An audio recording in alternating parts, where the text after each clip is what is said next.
Layla Gonaduwa, quite a regular guest on our show, is a self-taught interdisciplinary artist who is all about fearless experimentation. Her exhibition Maha was done when she was in an artist's residency and during COVID, revealing some fascinating facts of rural Sri Lanka, which is where she travelled all by herself. Her most recent exhibition, titled Fallow, expresses and explores the intricacies of the concept of nature returning to a state of balance after society engineers its collapse.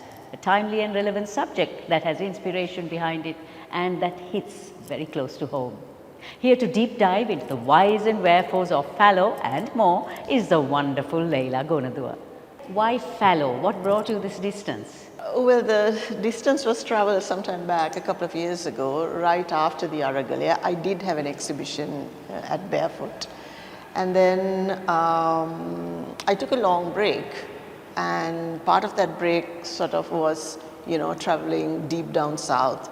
And that was also the time where the harvest has been brought in and the lands, just sort of lay barren and fallow.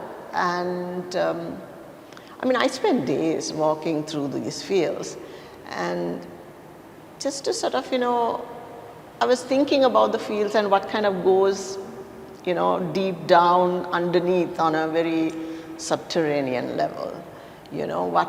What elements are in concert with, what's outside, and how it sort of, it might appear again on the land, and it's almost sort of like band-aiding something that is barren, or, reviving something that is just sort of left bare. So the idea started from that, and I have been working on these works for a long time. So this is like a part of a bigger collection that I have in Nepal. So it's interesting because I executed all these works in Nepal, though the inspiration was from Sri Lanka. So that's the other question I want to ask you. So you worked on Fallow while living in two countries. How did that shape your work? This is the first time that I have used pen as the main material, So that also happened because, my access to material, especially what I had back home, was very limited. And I had archival ink there and I had good paper. So I chose to use that material, and I think it kind of suited the subject very well. And then also the fact that I was exploring printmaking and ceramic in Kathmandu University, that also kind of, slowly crept into the body of work. So I would say in terms of material, in a big way. In terms of inspiration, it just kind of lay static to me because I was always bothered about what was happening back home. While traveling around both Sri Lanka and Nepal, what conclusions did you come to about society, about communities? Whatever entry point that we have, I think at the end of the day, everybody wants your country to do better and for themselves to do better. Sometimes it takes a little bit of stagnation, it takes a little bit of, quietness for something to come up. And we really don't know what, appears and what changes kind of, happen. So I think it's kind of a universal thing, especially when you compare Nepal to Sri Lanka. We have similar politics. Layla, so what do you want us to understand about society when we look at your works? I think it's a very simple thing. Things take time. There is hibernation on the land, and hopefully what comes up is something positive. And that's what I gathered from, studying the land, that it takes time and there are weeds that come up, but these weeds too have a function. There is a function in everything that sort of, happens in nature. So I'm just trying to join the gaps and the dots of what is happening to Sri Lanka politically. And I think this kind of lays a foundation to that. Things will take time, and hopefully things are going to be better. What is your take on the dots and the gaps that you have been seeing politically? Well, it's kind of difficult to turn around 70 plus years of, I don't want to say rape and pillage, but something similar. And I'm just hoping it's going the right way. I mean, nothing is certain, power corrupts. And we just have to hope, because I would say this is the only chance of something completely different to happen to Sri Lanka. And that's the way I feel, it's my personal opinion. And I feel that if we all kind of help in change in our own little ways and take that plunge and not be sort of, scared about it, it will be good. It will be a good thing that we do together. What are your key takeaways, looking from Maha all the way up to now, up to Fallow? What are your key takeaways of communities in general? Communities are bound and guided by fear a lot, in a lot of ways.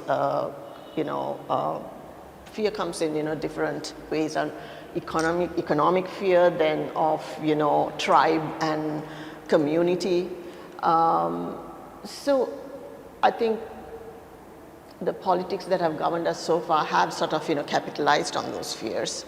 We have to kind of look beyond it to, what is best for all of us rather than, on an individual level.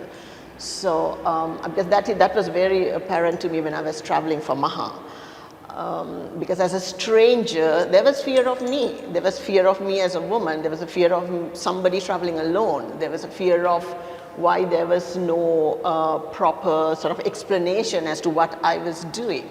So all those fears kind of, manifest in so many different ways. And I think now it's a political fear as well for a lot of people, because we are not used to something that has, come out of,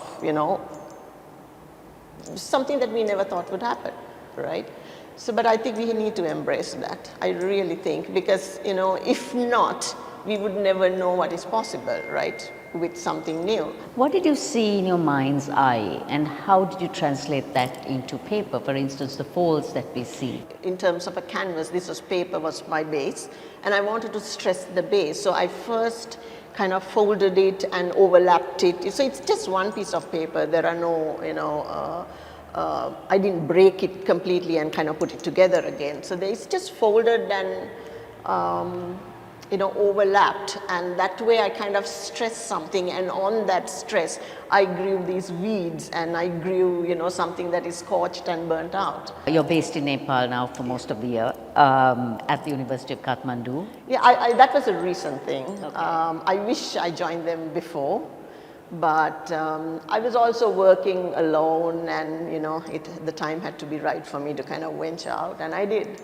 So, and I'm loving it. They're the most amazing people, the Nepalese. So how has all this shaped what you're doing, what you're going to be doing also? The future holds a lot of printmaking and ceramic, because I'm getting more and more fascinated with the processes, and I think I'm very good with material that needs kind of some sort of a physicality, and I've done enameling before and a bit of sculpture as well, but this is on a different level. So I like those long processes. I like taking a print by struggling to pigment it, struggling to cut it, struggling to print it, and each print you need to go through the same process. So I love it, and it's kind of addictive to me, and I guess that's my nature. How important is introspection in developing your art? Okay, let me just go through Fallow. I mean, that quietness and that, looking at barren land and coming up with the idea of fallow, the word, and taking that negative word. I mean, at least the connotation is that, right? It's something negative, and kind of, trying to make sense of what it was happening, and then also what was happening within me, because, I would say walk in those fields, you look within yourself as well, and, what your hibernation is, what that means to you, you know, and how you're going to come out of it, or how you're going to just enjoy it and kind of, you know, ride it. So especially like going to Nepal was like a big move for me at this age. So yeah, so introspection was very important. So you have a very unique take on the Aragalaya, like from an outside looking in. What specific emotions do you associate with it, and how did those emotions get into your art? That particular collection was like of pure frustration, not physically being present, but also kind of being in awe of everybody coming in, you know, all walks of life, all, you know, different religions kind of getting in. And I had never seen that, you know, for 50 plus years of my life. I have never ever seen everybody coming together. So that was like awe-inspiring, you know. However it spanned out at the end,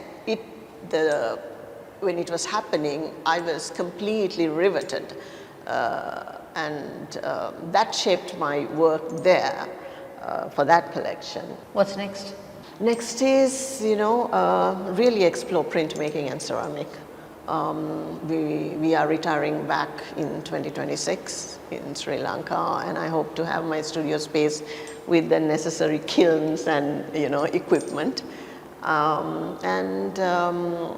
I would like to get involved with a bit of community work as well through art. And I also have a partner who is very much into agriculture and the climate. So we are planning to be somewhat involved with the community.